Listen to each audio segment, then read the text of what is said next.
Sim. Pegando esse ponto, para eu não perder o fio da meada, né? Sim. Não te interrompendo, mas para a gente complementar, na verdade. Você observa hoje, né, como é que eu posso dizer sem ser muito rude nas minhas palavras? Você observa hoje que talvez, né, os músicos dentro da igreja eles estão mais vazios com relação a justamente essa questão de sair para evangelizar, ou o que na verdade acontece talvez uma briga de ego, né? Porque a igreja de placa tal não se dá bem com a igreja de placa tal, e aí o resultado a gente não consegue, né, fazer como a gente fazia antes. Sim. Né? Que eu me lembro muito bem também, né, dessa questão de chegar às vezes ali na praça lá embaixo e tá aquele grupo lá, quando a gente chegava, tipo, eu chegava ali mais ou menos umas 5h30, 4 horas, 5h30 da tarde, e aí de repente via o grupo se formando, daqui a pouco tava tomado, né? Sim, isso. Tava tomado. E ali não tinha essa questão de, eu sou da igreja tal, eu sou da... Não, juntava todo mundo ali. É verdade. Né? Hoje em dia a gente não vê mais essa unidade. Né? Será uma questão de vazio ou será uma questão de briga de ego? Como é que você vê? Rapaz, eu vou trazer essa visão de uma forma diferente. Eu acho que as coisas hoje elas estão um pouco mais... Eu vou colocar um termo. Burocráticas. Né? O músico hoje ele se tornou um cara mais burocrático. Colocando por esse cenário que você está falando. Por quê? O que acontece hoje? Antes, né? E aí Antes, você tinha um cara que era músico, que ele era bom, né? Eu vou dar exemplo aqui, por exemplo, vou dar exemplo de Miqueza aqui, que estava aqui do lado aqui. Sim. Um guitarrista, né? A gente sabe o nível de música do cara, né? Hoje tem músicos em Camaçari assim, tá? Desse mesmo naipe que eu já chamei para tocar em igreja de chão, aparece lá. Mas naquela época era muito mais fácil. Eu chegava aqui, ó, o cara congregava aqui, eu congregava lá, outro congregava na... Eu passava na casa do cara, ô, fulano, bora tocar ali, ele... Vai tocar na praça, ele descia, entendeu? Então, o cara só, não, bora. Pegava o violão, não contava 2, 3, descia, a gente ia lá, fazia o que tinha que fazer, tocava onde tinha que tocar. Hoje em dia, né, você vai pegar um cara para tocar, e o cara vai dizer assim, não, porque eu preciso verificar onde é que a gente vai tocar, qual é o som, qual é a estrutura, o que é que tem que fazer, como é que tem que ser, né, e a oferta, entendeu? Então, hoje em dia, você tem essa questão, o músico ele se tornou burocrático.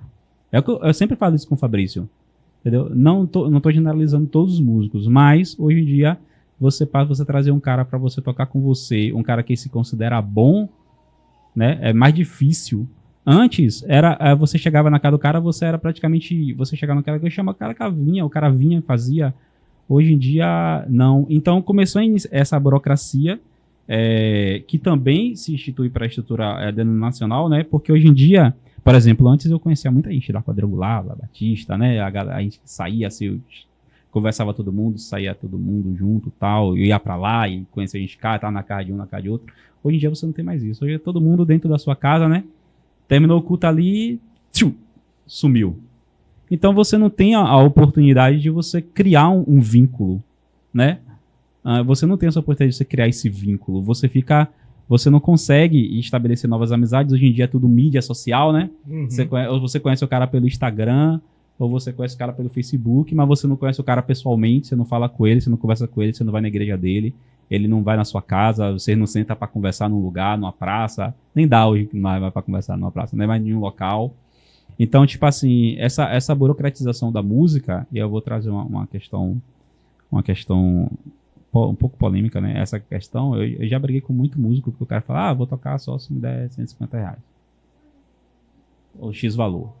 Porque eu estudei 10 anos e não vou tocar de graça e o meu estudo. Entendeu, velho? Tipo assim, eu falei, meu irmão, eu tô estudando 20 anos e se me chamar pra tocar de graça, eu vou. E se quiser me dar uma oferta também, eu aceito. Não tem problema. Hoje eu não aceito oferta, né? Graças a Deus. O Senhor me fez prosperar, eu faço tenda, né? Pegou a Paula, tô fazendo tenda. Então, eu faço, mas assim, se a pessoa me dá oferta, e fala, não, tome, eu aceito, mas tipo assim, Eu acho que o músico, essa questão hoje, é mais essa unidade que não existe mais, que se perdeu, né? Como você falou aí agora. Então é mais difícil hoje você conseguir fazer isso. Naquela época era mais fácil. E hoje era para ser mais fácil, porque eu tenho seu telefone, você tem o meu, a gente tá aqui, tá todo mundo vendo a gente conversar, né? Mas hoje é mais difícil. Antigamente ninguém tinha um celular para saber se fulano tava em casa. Você ia baixar, fulano tá não. Né? Chega na estante, aí você sentava no passeio e ficava esperando o cara chegar. Você não sabia nem que hora que o cara ia chegar. O cara chegava, ô fulano, tem hoje de noite pra gente tocar no sei lá onde. O cara, não, bora, peraí. Pegava ali e vinha, independentemente do nível de música que o cara tinha, se o cara era profissional, se a guitarra dele era uma Fender, se era uma guitarra comprada. O cara vinha e fazia, entendeu? Hoje tem músicos em Camaçari que teve até aqui no podcast Davi mesmo. Davi é um cara que eu sei que seu Davi, bora fazer um trabalho. Ele fez um trabalho na igreja muito legal. E minha congregação é telhado pingando água, é chão batido, e não tem um som legal, né? Eu tento deixar o melhor possível, mas os caras vai, entendeu? Mas tem cara que não vai mais. Uhum. Se você chamar ele pra tocar numa praça, ele não vai. Entendeu? Que não vai. Eu vejo que existe uma questão cultural. Sim. Da mudança das pessoas e também um posicionamento dos próprios ministérios. Eu sou pastor itinerante, então eu rodo e ando de igreja em igreja. E hoje as igrejas, em suma maioria, as que eu ministro, não são igrejas que têm tanta disponibilidade de ministros e Sim. também de músicos, né? Sim. Então, eu procuro sempre ter próximo a mim levitas, músicos, que eu possa, às vezes, quando tiver alguma demanda, alguma necessidade, né, levar também para essas igrejas, né? Anderson e o Everson, né? São ministros, são levitas. Em algumas oportunidades que eu fui ministrar, né? Mais o Anderson, né, que já me acompanhou várias vezes, e o Everson também.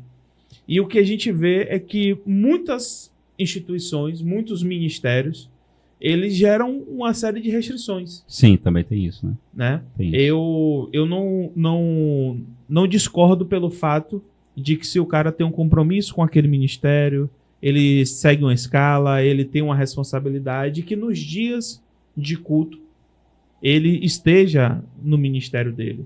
Mas existem algumas estruturas que restringem até fora do dia de culto. O culto do cara, na segunda-feira ele está livre. Mas se eu for chamar ele para vir tocar comigo, o ministério dele não está de acordo. Porque ele tem que estar exclusivamente dedicado. Então, eu acho que a forma como que as coisas, né? Eu acho que as coisas na igreja evangélica, e eu falo direcionamente, né, bem direcionado para a realidade de Camaçari, ela ficou muito entre quatro paredes. Sim. Ficou muito entre aquela coisa do meu culto, do meu evento, do meu ministério, da minha rede, daquele que eu libero, quem eu permito, dentro daquela estrutura limitada ao ministério. Então essas ações de evangelismo de praça, de você encontrar pessoas de outros ministérios, de juntar de uma igreja ou de outra, né? Você vê os próprios conselhos, né? Os conselhos de ministros, os conselhos de levitas que há no município, eles estão enfraquecidos. Se você for olhar, por exemplo, o conselho de ministros do município, ele não tem a representação da metade das igrejas na cidade. As iniciativas, por exemplo, de agregar músicos, as que eu vi até aqui hoje, todas foram por motivação política. Então, a gente tem essa atuação das limitações do ministério e também esse fator aí também da interferência política, né? Ainda mais que hoje parece que o negócio está meio que na moda você ser cristão e com esse crescimento, né, do público evangélico, você tem essa atenção, né, do corpo e da estrutura política também por tomar ações e medidas que vise agregar esse público.